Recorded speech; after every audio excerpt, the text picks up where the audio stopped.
Hola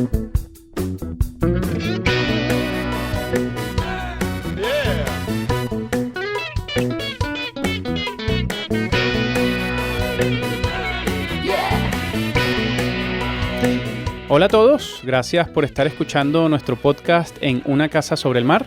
Hoy grabando un capítulo muy destacado porque cerramos nuestra quinta temporada, una temporada muy intensa en la que hemos conocido a muchos amigos, hemos sido acompañados además por nuevos compañeros de viaje, que esto lo venimos contando desde hace ya meses. Y hoy se suma a nuestra comunidad Javier López de Heredia Sánchez, quien es director de banca privada, banca personal y productos de inversión en Unicaja Banca Privada. Bienvenido, Javier. Muchas gracias, Francisco. Nada, a ti por sumarte. Gracias también a tu equipo de comunicación, que hemos estado en contacto con ellos desde el primer momento y encantados de tenerte aquí con nosotros. Un placer y muchas gracias por la invitación. Sí, señor. Oye, Javier, mira, para introducirte, naces en Oviedo. Y antes fuera de micro hablábamos que ya tienes casi 15 años aquí en Madrid. Ahora contaremos un poco tu historia. Pero naces en el norte de España, en Asturias. Y uno de tus mayores hitos personales, cuando te preguntábamos para conocerte y a introducirte, fue aprobar un proceso de selección para 200 plazas entre 22.000 participantes. ¿Esto cómo sucedió? ¿Cómo lo cuentas? Pues está relacionado además con toda mi vida laboral, ¿no? Porque ese proceso fue el que originó que hoy esté trabajando donde estoy, ¿no? A pesar de que se hayan producido un montón de fusiones y, digamos, historias a lo largo del camino, pero digamos que fue un poco el origen de todo. Y fue un poco pues casi me atrevería a decir una casualidad, ¿no? Porque sacó en aquel momento la Caja de Ahorros de Asturias, Cajastur, un proceso de selección para escoger 200 comerciales en el año 99, y me animaron mis padres a participar. Yo estaba todavía en mitad terminando la carrera y demás, y me dijeron, oye, pues ¿cómo no te animas? ¿Cómo no te apuntas? Y tal. Yo estaba pensando eso, en terminar la carrera, pues irme al extranjero un año, pues a mejorar el inglés y todo esto. Bueno, y el caso es que me apunté, y al rato pues dicen, bueno, hay 22.000 inscritos. Y eso da vértigo. Sí, da un poco. A ver, me daría vértigo hoy sabiendo lo que me podría haber perdido si no hubiera aprobado, ¿no? Verdad. Pero en aquel momento, me pareció, pues, una sorpresa. Y al final, creo que más que por prepararlo en sí mismo, el reto fue, pues, por superarlo, ¿no? Porque era un examen eran varios exámenes que duraba como 5 horas en unos pabellones en la Feria de Muestras de Gijón. Hay un porrón de gente. Y creo que fue un hito porque, aunque solo sea por un tema estadístico, ¿no? Entre 22.000, estar dentro de esos 200, pues la verdad fue un hecho bastante relevante, y además desencadenó que entrase en una entidad donde me fui sintiendo a gusto y donde fui evolucionando profesionalmente y casi hasta el día de hoy, ya digo, habiendo pasado pues muchas vicisitudes distintas. Sí. Seguro que es un hito, ¿eh? O sea, a mí me pareció impresionante, por eso quería que profundizáramos. O sea, que enhorabuena. Gracias. Luego, una fecha que tenga un significado importante para ti, ¿por qué? Nos dabas dos, y el 17 de agosto de 2012 que nace tu hija Sofía, y el 29 de abril del año 2015 que nace tu hijo Javi. Sí, que ya correcto. Tienen 12 y 10 o hacia 13 y 10, ¿no?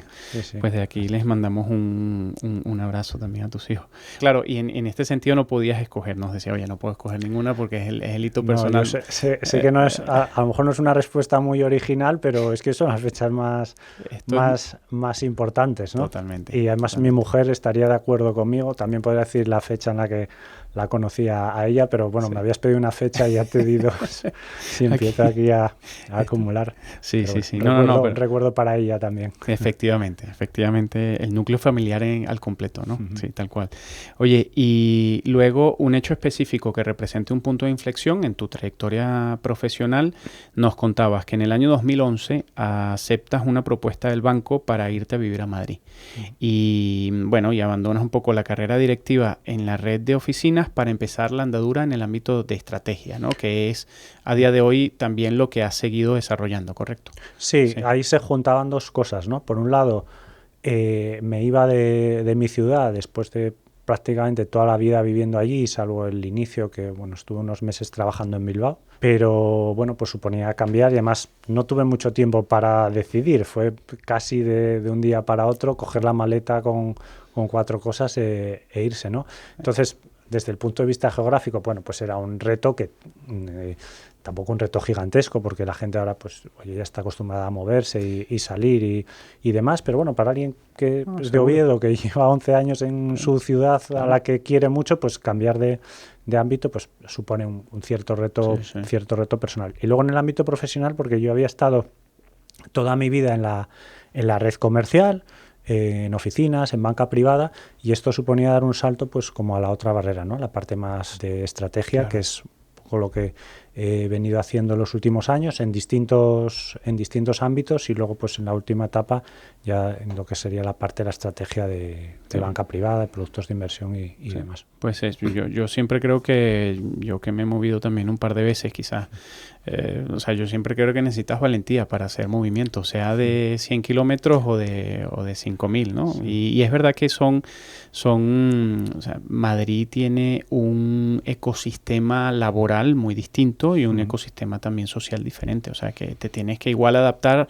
a si estés dentro de España a nuevas realidades. Sí, yo no tengo, estoy de acuerdo con lo que dices, Francisco, porque no tengo la experiencia que a lo mejor puedan tener otras personas que hayan trabajado en el extranjero, que ahí puede haber temas culturales importantes, pero el hecho de cambiar de una ciudad de 200.000 habitantes a una de 3,5 millones o 5 si incluyes el resto, pues bueno, tiene su aquel, ¿no? Que si tú pues a lo mejor te vas a una ciudad del extranjero, pero que ya es una ciudad grande o una capital en la que estás acostumbrado a un modo de vida distinto, ¿no? Claro. Pero bueno, cada cosa tiene sus desafíos, ¿no? Porque claro, entiendo que entonces Sofía y Javi nacieron en Madrid. Nacieron en Madrid. Sí, claro, ya estabas aquí. Sí, ya. Claro. Ok.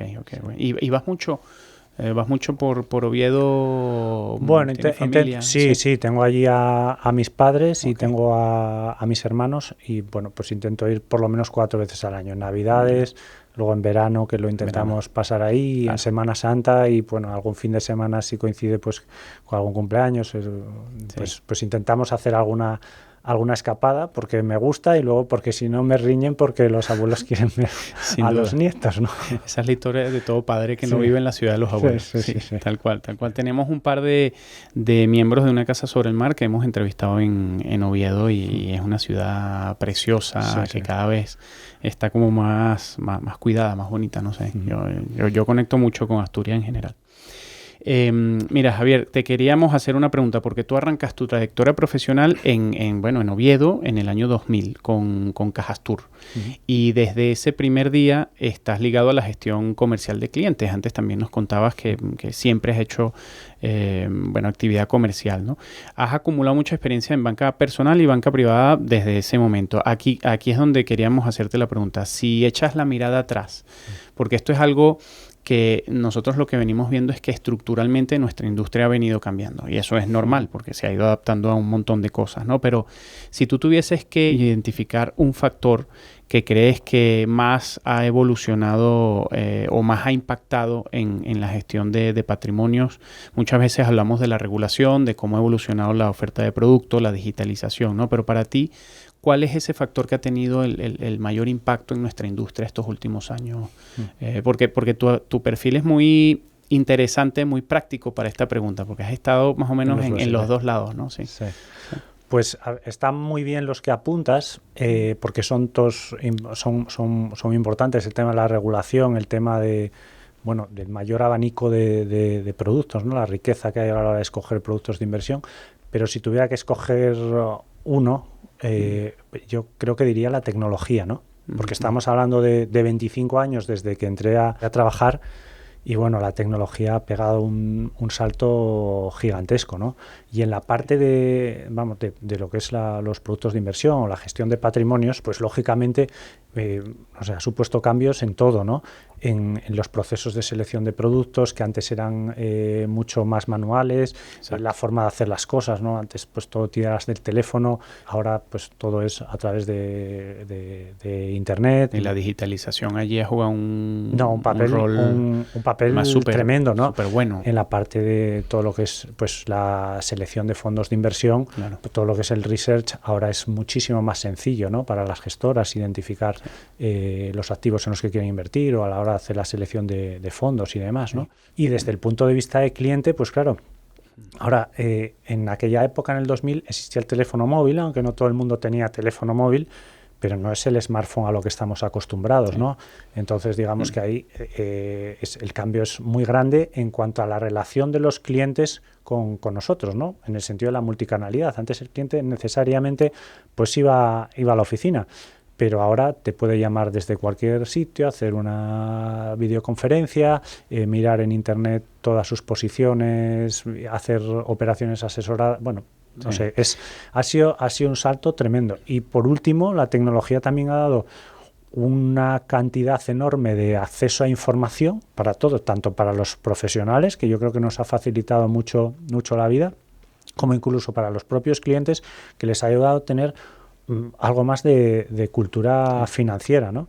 Y las nuevas generaciones, y aquí traéis también pues nuevas generaciones, yo creo que afortunadamente para ellos tienen un acceso a una información y a herramientas formativas que no había en aquel momento, ¿no? Sí. Eso es verdad que de lado y lado, tanto del lado de oferta de productos, o sea, casa que construye el producto como aquel que lo consume, que son las bancas privadas, al final la banca comercial en general, es verdad que ha sido un salto impresionante. Antes hablabas del móvil, el móvil hoy en día es un ordenador, ¿no? Sí, es un ordenador mucho mejor que los ordenadores que había hace 10 años. Hace 10 años, ¿no? Una herramienta increíble. Sí. Aquí además, vamos, por comentar un poquito más, también lo que es la oferta de productos, con toda la evolución tecnológica, pues se ha enriquecido muchísimo, ¿no? Respecto a las alternativas que tenías antes. Pero dicho todo esto, en lo que es el trabajo de gestión de patrimonios, yo me atrevería a decir que no ha cambiado tanto respecto a hace 25 años.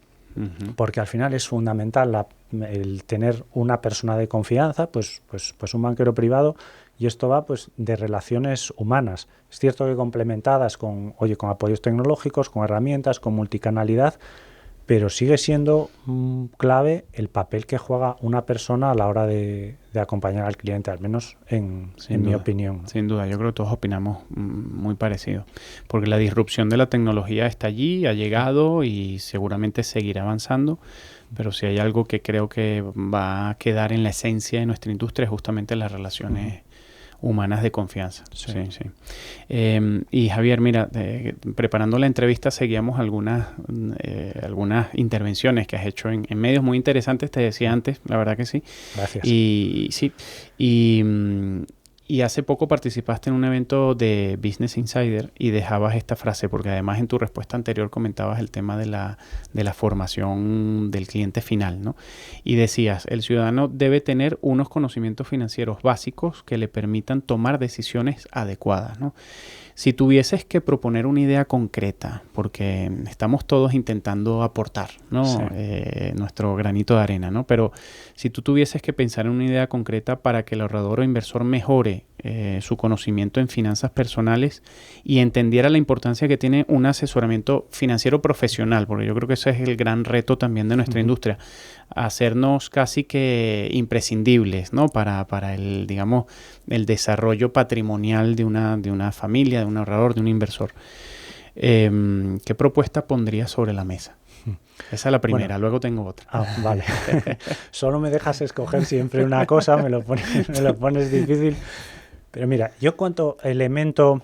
A ver, la educación financiera y la cultura financiera me parece un tema clave, ¿vale? Si me dejas hacer un poquito de introducción. Creo que es clave y cuando hacía esa reflexión, la hacía desde el punto de vista de que yo creo que si hay una cuestión sobre la que cualquier persona va a tener que tomar una decisión a lo largo de su vida, es sobre temas financieros. A lo largo de tu vida quieras o no, vas a tener que tomar decisiones de mayor tamaño o de menor tamaño. Y para eso tener una cultura financiera es muy, muy importante, ¿vale? Y que no se enseñe pues en los colegios, en primaria, en secundaria, además, a mí me resulta un poco chocante por eso, porque es una cosa a la que vas a necesitar en algún momento tomar alguna decisión. Mucho más quizás de algunas cosas que sí te enseñan. Sí, yo a veces pongo un ejemplo que, no me gusta porque a alguien le puede parecer mal, ¿no? Pero yo en mi vida no voy a tener que pintar un cuadro. Y sin embargo, yo en el colegio pues aprendes plástica, ¿no?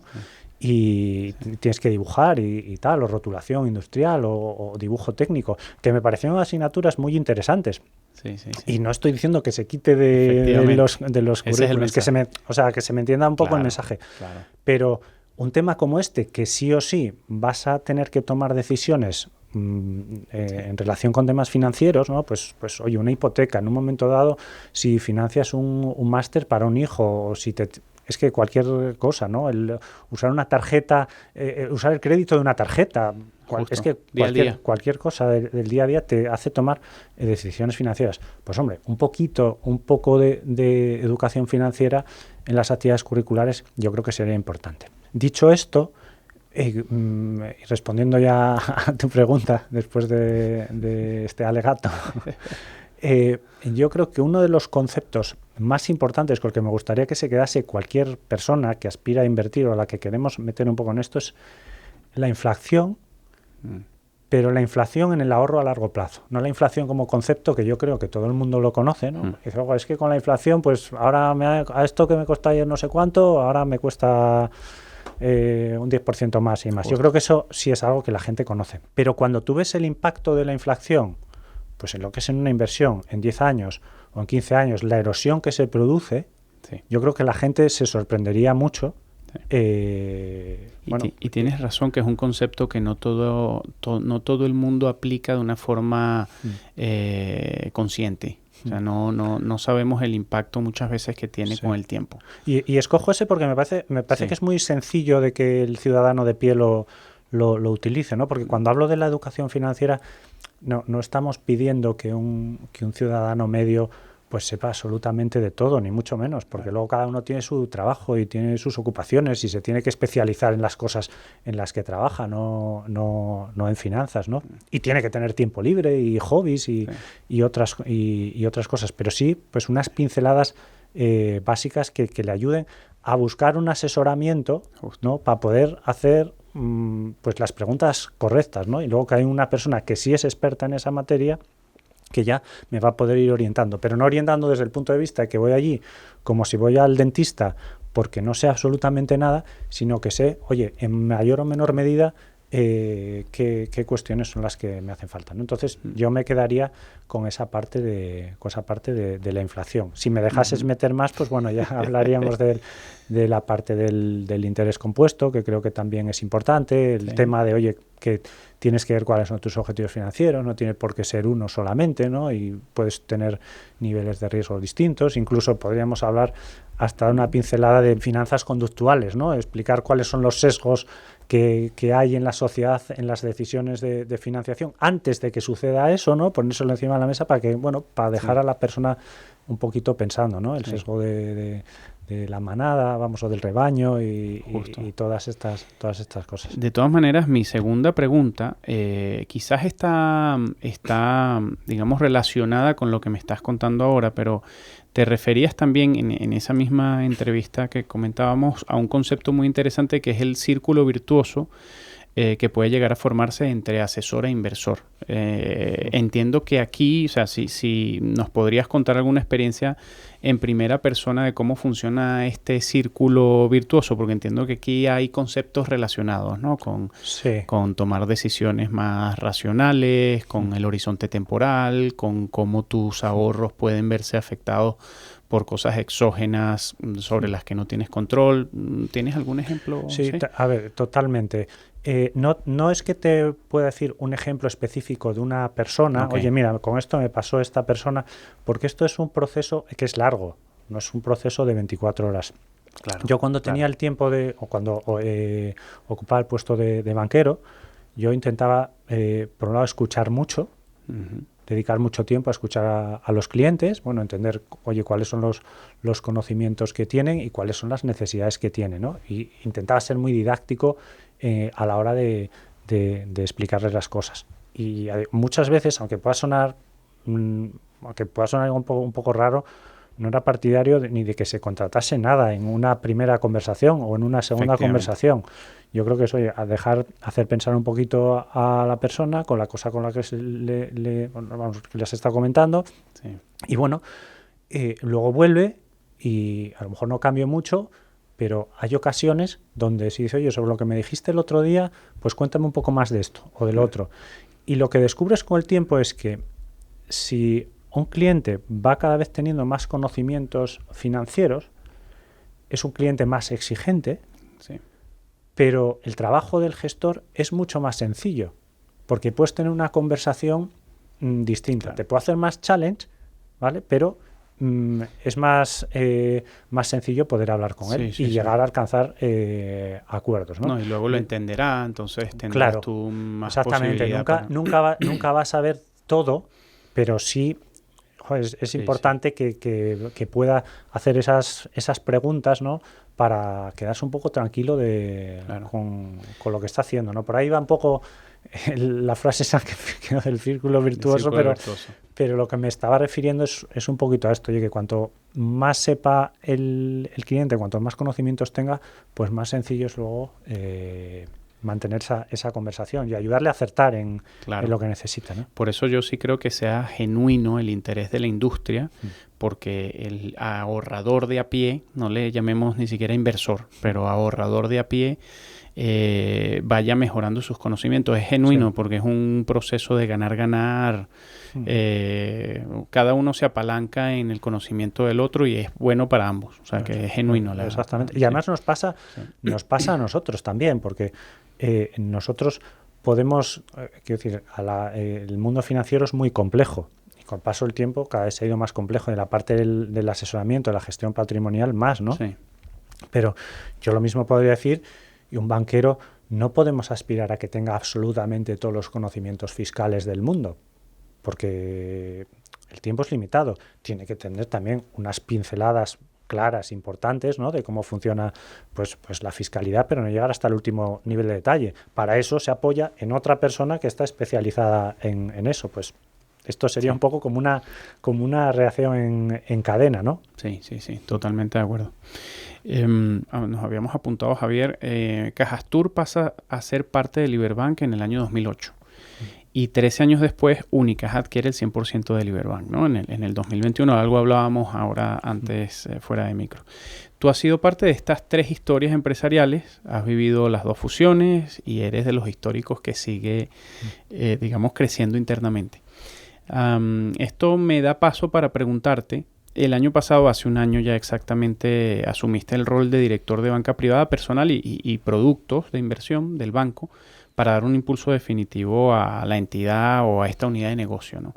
La pregunta va más por la vía de, ¿nos contarías un poco a nivel operativo y de estrategia? ¿Cuáles son tus prioridades y hacia dónde vamos a ver evolucionar este servicio dentro del banco? ¿Qué pudiésemos esperarnos los que estamos también dentro de la industria? Sí, bueno, pues a ver, nosotros todo este proceso viene derivado, como apuntabas, pues de una serie de procesos de integración que se vinieron produciendo en los últimos años y básicamente lo que se ha hecho es un poco unificar, ¿no? Las distintas propuestas que había de servicios de inversión pues en los distintos orígenes del banco, ¿no? Y potenciarlo pues de una forma decidida, todo integrado, pues también con el reciente lanzamiento de nuestra nueva marca, Unicaja Banca Privada, la apertura de oficinas y demás, ¿no? Nosotros aquí lo que estamos es muy volcados pues en el tema de la personalización a los clientes, dar cada día una mayor personalización a todo lo que son nuestros clientes y asegurarnos que digamos todas sus inversiones están en el sitio donde tienen que estar, ¿no? Que cada uno pues oye tengamos perfectamente definidos con el cliente cuáles son sus objetivos, tengamos definidos pues cuáles son sus necesidades y cuáles son los servicios que tienen que ir asociados a esto, ¿no? Estamos apostando mucho, bueno, un servicio como este es imprescindible, pues todo lo que es la personalización, tanto como lo que es la incorporación de gestión gestores como la apertura de nuevos centros, pero aquí siempre lo hacemos combinado con nuestra red de oficinas. Tenemos casi 1000 oficinas y eso para nosotros es un elemento de valor añadido a la hora de aportarle proximidad y cercanía al cliente, ¿no? Luego en la parte de productos, pues también cada vez tenemos una propuesta más completa y sofisticada. Recientemente hemos firmado en el banco, tanto con nuestra gestora Unicaja Asset Management como el propio banco, acuerdos con 3 gestoras muy importantes, que son Allianz, BlackRock y Candriam, ¿no? Para potenciar toda la que es la oferta de servicios, de manera que nuestros clientes pues, puedan acceder a cualquier tipo de activo en cualquier parte del mundo, ¿no? Ya sea bajo el formato de asesoramiento o gestión discrecional de carteras, en función de las preferencias que tenga cada uno de los clientes. Y por último, todo esto acompañarlo de la capa de tecnología, que creemos que es clave, ¿no? De aquí a los próximos años, ese encuentro entre lo que es la tecnología y la parte humana, ¿no? Acertar con la incorporación de la inteligencia artificial que vamos a ir incluyendo en nuestros procesos comerciales y demás, ¿no? Digamos, un poco estas son las 3 piezas, y a lo que aspiramos es eso, pues a convertirnos en un banco de referencia en banca privada, mejorar la calidad de servicio a nuestros clientes y ya está. Es un resumen estupendo, porque además es un trabajo que seguramente, bueno, viene haciendo estratégicamente el banco desde hace tiempo, ¿no? Y ahora estás plasmando un poco. Sí, ahora tiene más visibilidad, ¿no? Bueno, cuando lanzas la marca eso es algo muy tangible, ¿no? Claro. Todo el trabajo de los meses anteriores y todo lo que todavía se va a seguir trabajando, pues bueno, ve un poco su refrendo en eso, ¿no? Por eso esperas también un poco a lanzar las cosas, a que hayas podido ir haciendo unos trabajos estupendo, previos, ¿no? Estupendo. O sea, Javier, si te tuviese que preguntar por viendo esta transformación, ¿no? En general y y los recursos que está evidentemente el grupo poniendo a disposición de todas estas unidades, ¿hay algún servicio diferencial o hay algún factor diferencial que creas que el grupo como tal, Unicaja, va a poner sobre la mesa también en este sentido? Porque es verdad que la banca privada es una industria cada vez con mayor competencia, ¿no? Y la personalización es casi que un commodity dentro de un servicio que cada vez demanda lo que tú decías antes, ¿no? Un cliente de banca privada, en teoría, está cada vez más capacitado para demandar un servicio, personalizado, de calidad, de seguimiento. ¿Hay alguna cosa que pudieses aquí resaltar como valor diferencial? Sí, yo aquí creo que el mayor reto es, la personalización llevada al último extremo. Creo que ese es el mayor reto, ¿no? Hablamos siempre de un traje a medida, hacer un traje a medida. Aquí no estaríamos hablando ya solo de hacer un traje de medida, sino pues el reloj, los zapatos y el color de los calcetines, casi, si me apuras, ¿no? Sí.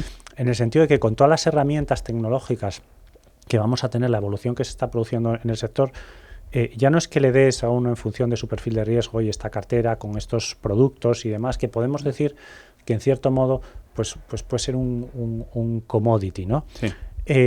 Pero sí, que seas capaz de a cada cliente enviarle la información que necesita en cada momento, lo que él está esperando, y eso para cada cliente pues puede ser totalmente diferente, ¿no? Sí. Yo creo que ahí está el reto, y luego el que siempre será un reto, que será la gestión de las emociones del cliente. Y aunque pueda sonar baladí, porque decimos, bueno, eso es algo que llevamos haciendo siempre, es cierto que en la industria siempre lo hemos intentado hacer, pero luego la realidad es que no lo conseguimos. No, porque cuando se produce hay una guerra o hay una crisis, o a Trump le da por decir no sé qué, pues es cierto que en las últimas decisiones de Trump no fue a lo mejor tan... La sobrereacción no fue como en ocasiones anteriores, pero siguen produciéndose decisiones muy emocionales por los clientes. Por tanto, es un reto por nuestra parte intentar asegurar, que manejamos todas esas emociones y que ayudamos a los clientes a tomar las decisiones que sean correctas, para que no pierdan pues los mejores días de mercado, o que deshagan posiciones que a la larga pues sería un error, ¿no? Eso va a ser clave, efectivamente. Gracias, Javier, por el resumen tan completo que nos has hecho. Oye, y nos decías que tu hito de mayor relevancia profesional ha sido, bueno, pasar a funciones más estratégicas, ¿no? Como hemos venido hablando. Y hablando de construir un patrimonio con visión de largo plazo y teniendo que tomar decisiones justamente estratégicas en ese sentido, ¿qué activos o qué vehículos crees que jugarán un rol importante en las carteras de esos inversores para los próximos años? Esa es la primera pregunta, viendo un poco el contexto en el que estamos y en el que quizás estemos todavía por algunos meses más, ¿no? Sí. Bueno, yo de aquí a futuro, aunque aquí aventurarse a hablar de futuro, tal como evolucionan las cosas, pues puede ser arriesgado, pero bueno, yo creo que en términos de activos, todo lo que esté relacionado pues con tecnología va a ir teniendo un peso más importante, aún si cabe, ¿no? Lo relacionado pues con la salud y el bienestar, pues por cómo tenemos la pirámide poblacional en todo el mundo, ¿no? Ahora, bueno, nos guste más o menos todo lo relacionado con armamento, pues parece que ha venido un poquito también para quedarse. La incorporación de activos digitales, pues probablemente en los próximos años veremos su incorporación también, ¿no? a las carteras. Ahora mismo no, pero más adelante pues probablemente sí. También pueda tener sentido. Como productos, yo sigo pensando que el fondo de inversión va a seguir siendo un producto clave, porque es óptimo para cualquier tipo de inversor, te permite acceder a un universo de activos financieros enorme, con muy poquito dinero, cada vez con una gestión más profesionalizada.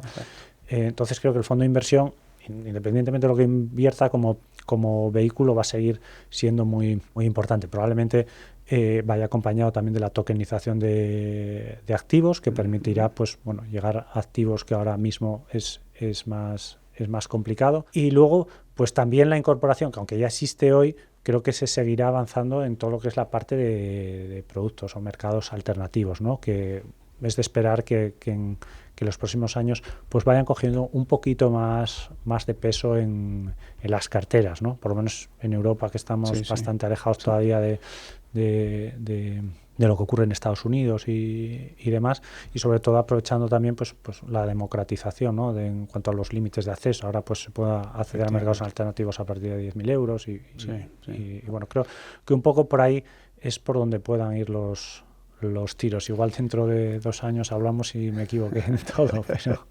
No, pero es verdad que un poco la conclusión, ¿no?, que podemos sacar de esto es que estamos en una industria con mucha evolución por delante desde todos puntos de vista, desde el punto de vista de servicio, vehículos, productos y soluciones de inversión. Sí. Porque aquí yo creo que la clave es la solución de inversión que ofreces como partner para toda esta personalización que al final es a donde están yendo las entidades de banca privada, ¿no? Sí. Bueno, te hablaba de los fondos de inversión. Lógicamente, cuando te hablo de los fondos de inversión es bajo el formato de asesoramiento o de gestión discrecional de carteras o formato de ETFs o demás. Vale, hablaba del fondo como producto, sin que no se me olvidaba mencionar el servicio, que todo tendrá que estar bajo esa carcasa de asesoramiento, ¿no? Javier, y un poco por cerrar esta reflexión sobre tipos de activos, vehículos y eso, ¿cuál es esa cartera ideal donde te sentirías cómodo para una gestión de patrimonios de perfil medio, perfil de riesgo medio?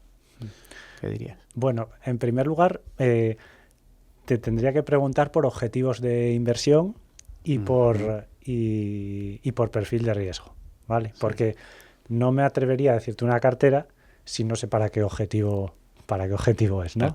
Ni cuál es tu aversión al riesgo, en el sentido que aquí pues lo más importante es que el cliente también duerma tranquilo, ¿no? Que tome las decisiones informado, pero sobre todo que duerma tranquilo. Pero bueno, por no salirme por la tangente, si tuviera que dar una respuesta para un inversor de perfil medio en una inversión, vamos a suponer a largo plazo, yo con lo que estaría súper cómodo siempre es con una cartera que invierta en multiactivos, pues vamos, que vía fondos de inversión, con fondos de fondos, que invierta pues prácticamente la totalidad en renta variable, súper diversificado en todo el mundo y en todo tipo sectores y regiones y demás. Yo eso es en lo que me sentiría muy cómodo. Eso lo podríamos acompañar luego en función, ya digo, de alguna preferencia mayor o menor, pues algo a lo mejor de renta fija flexible, que te permita jugar pues con la duración y también acceder. Siempre es súper diversificado, todas que a mí me parece clave a la hora de la inversión a largo plazo. Y luego, pues a lo mejor ya, dependiendo de las preferencias del cliente, podéis meter un poquito de producto alternativo, un 10% en la cartera y demás. Pero si tuviera que escoger uno para largo plazo, sin saber tu perfil de riesgo y demás, yo haría un fondo de renta 100% de renta variable que esté súper diversificado en todo el mundo y oye, déjalo allí, pues 15, 20 años y luego miras a ver qué. Fenomenal. Aquí tampoco te daba muchas opciones, o sea que perfecto. Ya, pero bueno. Gracias, Javier. Nada.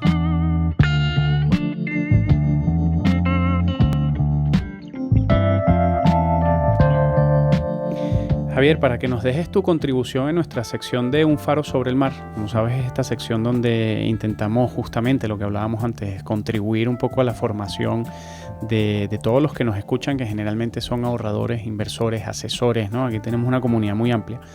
Te hemos pedido que nos expliques de forma clara y sencilla qué es un ETF y qué lo diferencia de un fondo indexado.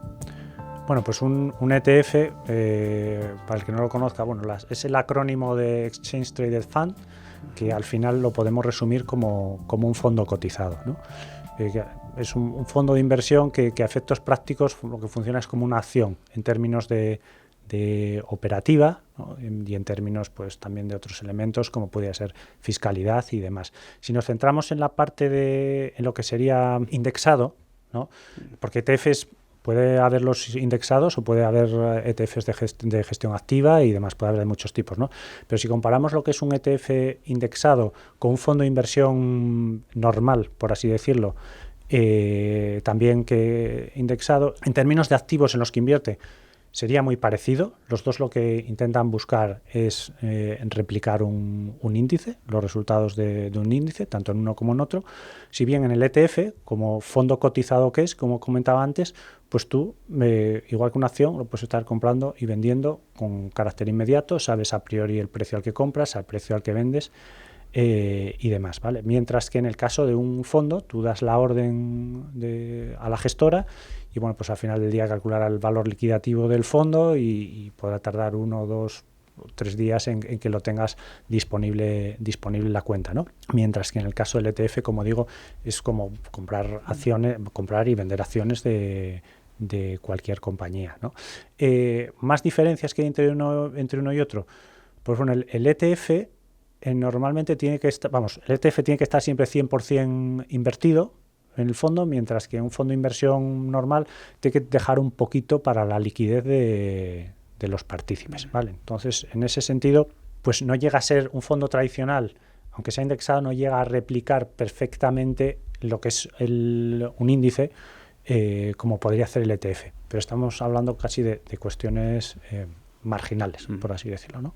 Y luego, en tema de comisiones, los ETFs de gestión pasiva, pues podemos pensar que tienen generalmente unas comisiones más bajas que las que podría tener un fondo indexado, pero aquí hay que tener cuidado porque este planteamiento tendría sentido si estuviéramos hablando de que yo compro un ETF hoy y lo mantengo ahí en una inversión a largo plazo, ¿no? Porque si lo que pretendes es hacer un poco de trading, por así decirlo, contra el índice, vas a tener asociadas las comisiones de compra y de venta, pues que en cada momento que estés operando, ¿no? Y a la larga te puede salir más caro, ¿no? que las comisiones de un fondo indexado, más tradicional. Y por último, que es especialmente relevante en España, porque en otros países no pasa, es el tema de la fiscalidad. Los ETFs no permiten hacer el traspaso entre fondos, por así decirlo, tú tienes que venderlo y en ese momento pues afloras una plusvalía, al igual que si vendieras una acción, ¿no? Pues por poner un ejemplo, tú no puedes traspasar una acción de Telefónica a una acción del BBVA. Tienes que vender una acción de Telefónica y luego comprar la acción del BBVA con el dinero que recibes. En el caso de un ETF, tú no puedes traspasar a otro ETF o a otro fondo. Necesariamente tienes que hacer un reembolso y en ese momento pues te va a tocar tributar, igual que pasaría con las acciones. Mientras que en los fondos tradicionales, pues como todos sabemos, pues en España tiene esa ventaja fiscal de que todo lo que son los traslados de fondos pues no están sujetos a tributación, ¿no? La tributación se produce en el momento final que se produce pues la suscripción o el reembolso. Yo creo que a modo de resumen, pues las características más clave para que lo entienda el oyente, pues serían esas. Javier, pues aquí hemos hablado de todo un poco. La verdad que ha sido muy completo porque nos has contado tu arranque, ese proceso de selección del 1%. Estaba más o menos calculando ahora. Sí. Entraste dentro del 1% de las posiciones abiertas en ese proceso del 99 en el que participaste y el que ha sido un poco la base de todo este desarrollo de tu historia profesional durante todos estos años, ¿no? Y ha sido muy interesante entender también la estrategia que vas a desarrollar o que estás desarrollando desde hace ya algo más de un año en Unicaja, porque es verdad que estamos viendo que el grupo está siendo muy activo en presentar su nueva propuesta, su nueva marca y es interesante tenerte aquí para conocer de primera mano todo esto. Ahora, queremos hacerte algunas preguntas de corte un poquito más personal, ¿no? Que también es la parte divertida de la entrevista. ¿Alguien te ha dado alguna vez algún buen consejo? ¿Cuál fue? Si lo puedes compartir con nosotros. Sí, a ver, he recibido muchos buenos consejos a lo largo de la vida, tanto personal como profesional. Además, me suele gustar bastante escuchar los consejos de la gente, pero si me tuviera que quedar con uno, me quedaría con uno que me dio mi padre, y no solo una vez, sino que todavía me lo repite continuamente, que es: en lo que hagas, diviértete. Trabajes de lo que trabajes, intenta encontrarle, sobre todo, bueno, cuando los momentos hay un poco más malos o de presión o tal, dice, es igual, tú intenta encontrarle un poco de diversión a lo que haces. Y es algo que no siempre lo consigo, pero es algo que lo llevo grabado a fuego. Me parece un buen consejo. Pasamos mucho tiempo, ¿no? Al final esto es... Sí. O sea, gran parte del día de la vida la pasamos trabajando. O sea, que tiene mucho sentido. Oye, y un valor que quisieras tú y tu mujer que Sofía y Javi llevaran grabados a fuego, ¿cuál sería? Sí, aquí pueden ser varios. A ver, aquí pues ya está. Sí, bueno.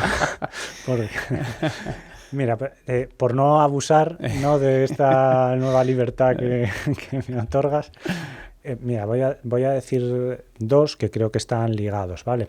Por un lado sería la empatía. Sí. Y ponerse siempre, intentar pensar cuáles son las circunstancias que rodean a la otra persona y demás, ¿no?, antes de prejuzgar o de tomar una decisión o de decir. Y luego el respeto, que creo que van muy ligadas. Y eso es lo que intentamos inculcarles y esperamos conseguirlo, ¿no? Pues que tengan empatía. Oye, hay muchas personas, son distintas, cada uno con distintas sensibilidades, con formas de pensar distintas. Yo creo que todas tienen cabida y todas, pues hay que respetarlas, ¿no? Sí, totalmente. Oye, ¿y cuál ha sido el momento más desafiante de tu vida? Y ese momento, ¿cómo lo superaste? Bueno, pues momento desafiante te diría que fue en el año 2006. Me animé a hacer un máster de la Universidad de Deusto. Y en ese momento además estaba con cambios dentro del banco y demás, y que me supuso estar pues durante un año y medio o algo más de un año y medio desplazándome a Madrid todos los fines de semana, ir también a Bilbao algún fin de semana y demás, y compaginar pues todo lo que era estudiar en aquel momento, bueno, perder un poco los fines de semana, desplazamientos y demás, compaginar todo eso pues con lo que estaban siendo cambios en mi vida laboral, ¿no?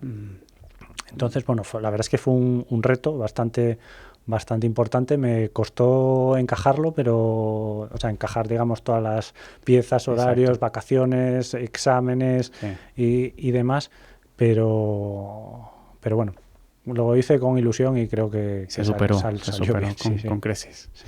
Bueno, bien. Oye, ¿y una característica, Javier, de tu personalidad que no se ve a primera vista? Bueno, todos tenemos alguna cosa. Sí, ahí, ¿no? Yo aquí, si le preguntases a Cristina, mi mujer, diría, al principio pareces como muy serio, pero luego tienes como mucho sentido del humor, mucho pitorreo encima, ¿no? Sí, sí, además es un sentido del humor que dice que es un poco absurdo, ¿no? Pero a mí me gusta mucho todo lo relacionado con juegos de palabras, con tal, y la verdad es que soy una persona en ese sentido de risa fácil, ¿no? Pues así, me gustan mucho Les Luthiers, el grupo argentino y demás, pero bueno, con cualquier cosa, pues la verdad es que soy de sonrisa fácil. Qué bueno, que no se pierda nunca, porque es verdad que yo creo que esa es otra de las cosas. En la pregunta de valores, te decía que pueden ser varios, porque también es verdad que estamos hechos de muchos valores, ¿no? Nuestros hijos, nosotros, y no solo uno, sino es la interacción entre muchos los que hacen que una persona pues vaya por la vida de una forma o de otra. Y yo creo mucho en el sentido del humor también. Sí, yo también. Me parece que, bueno, que ayuda mucho a superar la vida. Sí, y a sentirse bien. Uno cuando en general se ríe, pues claro. no se siente mal. Efectivamente. Qué bueno. Oye, ¿y cuál es el mejor atributo para poder estar 25 años en una misma entidad? Bueno, yo creo que diría un poco el compromiso, ¿no? Uh-huh. Al final, cuando llegas 25 años, pues y se van produciendo cambios, ¿no? Yo en mi caso, pues bueno, siempre venían como ofrecimientos, ¿sí? ¿Te apetecería hacer esto? ¿Te apetecería hacer esto otro? Oye, ¿cómo te sonaría irte a Madrid? Y más, cuando llevas mucho tiempo en una empresa, que no digo que sea lo óptimo tampoco, porque yo, admiro mucho a la gente que ha tenido diversas vivencias profesionales e incluso gente que ha emprendido y demás, ¿no? Pero para estar 25 años en una empresa yo creo que es importante pues el tema del compromiso, ¿no? El creer en un proyecto en el que estás y en ocasiones pues sacrificar algunas cuestiones por el hecho de pensar que estás aportando en algo de lo que te parece que formas parte, ¿no? Yo creo que sin el compromiso es difícil. Sí, muy bien. O sea que seguramente has seguido parte o completamente el consejo que te sigue dando tu padre de que además del compromiso yo creo que te diviertes también, ¿no? En lo que haces, o sea, se te nota que lo disfrutas. Sí, bueno, ha habido algunas etapas que se disfrutan algo menos claro. Y demás, porque bueno, en 25 años de profesión pues pasa de todo, claro, ¿no? Efectivamente. Pero he intentado cumplirlo. Oye, y no sé si será Cristina o tu padre en este sentido, pero ¿con quién te tomarías un café para reflexionar? Ahí bueno, con cualquiera de los dos, con mi madre también. A ver, voy a darte dos respuestas, ¿vale? Sí. Porque, bueno, con mi mujer hablo permanentemente. Mi padre, desgraciadamente, lo veo menos, como te digo, aunque hablamos bastante por teléfono y demás. O sea, si escogería a mi padre, porque es una persona que además tuvo experiencia en el sector financiero, mucha experiencia en el sector financiero, y en ese sentido, pues oye, reflexionar tanto sobre todas las cosas que fueron pasando como las cosas que pueden pasar en el futuro, creo que lo tomaría con él. De hecho, es algo que hacemos y demás, ¿no? Porque en ese sentido ha sido un referente. Pero saliendo un poco de esto, mira, te voy a decir que a mí me gustaría tomar un café para reflexionar con Rafa Nadal. Sí. Y te digo por qué. Por un lado, desde el punto de vista profesional, porque el tenis, yo no sé jugar al tenis, ni mucho menos, ¿no? Pero, y más en su caso particular, me parece que es un deporte súper solitario en el que estás continuamente enfrentándote a situaciones de presión, ¿no? Y a ti mismo. Tú solo, contigo mismo, no tienes un entrenador que decir, oye, espera, cuéntame no sé qué, un tiempo muerto. No, estás tú ahí. Sí. Y oye, puedes ir ganando 40 nada, de repente tienes ahí un título a mano, fallas una bola, te empiezan a entrar las dudas. ¿Cómo manejar esa tensión en partidos importantes y demás? Me parece que sería súper rico de cara a aplicarlo profesionalmente. Efectivamente. Me parece muy útil. Y luego también, pues, oye, pues conocer vivencias, ¿no? De cosas que hubiera él que pudiera compartir en una carrera deportiva tan extraordinaria como la de Rafa Nadal. Sí. Y luego también me gustaría preguntarle, oye, un poco qué opina de la situación en la que estamos y cómo cree que podríamos mejorar un poco como sociedad, ¿no? En una época como la actual en la que hay tantísima crispación que no sé, cómo lo ve él como una persona, bueno, digamos, de referencia, que es respetado por mucha gente, yo creo que claro, sí, con criterio, y que creo que genera bastante consenso en general en la sociedad por todo lo que consiguió, por su cultura de esfuerzo, por su forma de ser y demás. Pues ¿cómo lo ve? ¿Qué se le ocurriría a él para no sé, mejorar un poco todo esto? Es buena idea, es buena pregunta hacérsela además también, porque claro, la gente que estamos un poco fuera de la política, a veces hay otros puntos de vista y Rafa tendría seguramente algo que decir allí. Oye, qué bueno. Y ¿cuál es esa pasión que no todo el mundo conoce, Javier? Bueno, pues a mí me apasiona la música. Sí. Sí, en general, sobre todo, bueno, el pop y el rock. Tipo, te iba a decir, poner etiquetas aquí es difícil, pero bueno, si fuera una sección de discos, pues estaría en el pop rock. Me gustan también mucho las bandas sonoras, me gusta la música clásica, me gusta muchísimo la música, pero sobre todo el pop rock. Pero esto... bueno, es algo que podría decir hoy alguien algo que no conoce, bueno, pues es algo que normalmente a la gente le gusta, ¿no? La música. Pero bueno, yo creo que les sorprendería saber que toco algo la guitarra. ¿Ah, sí? Sí, desde hace varios años. No le puedo dedicar mucho tiempo, pero sí toco la guitarra. Y por si fuera poco, hace 3 años, pues me puse a aprender a tocar el piano también.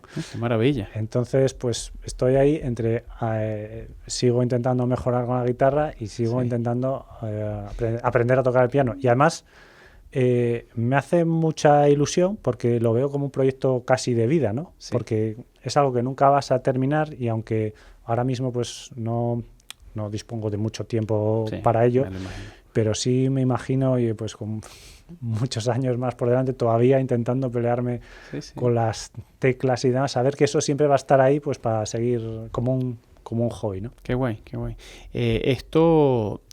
¿Tus hijos hacen música? O sea, ellos tienen base, ahora no. Ahora mismo no. Y yo intento pues despertarles el gusanillo. Lo intento, pero bueno, de momento no les ha dado por ahí y creo que es mejor no intentar influirles si llegan ahí. Vale. Que lleguen. A mí nadie me intentó. Ha surgido.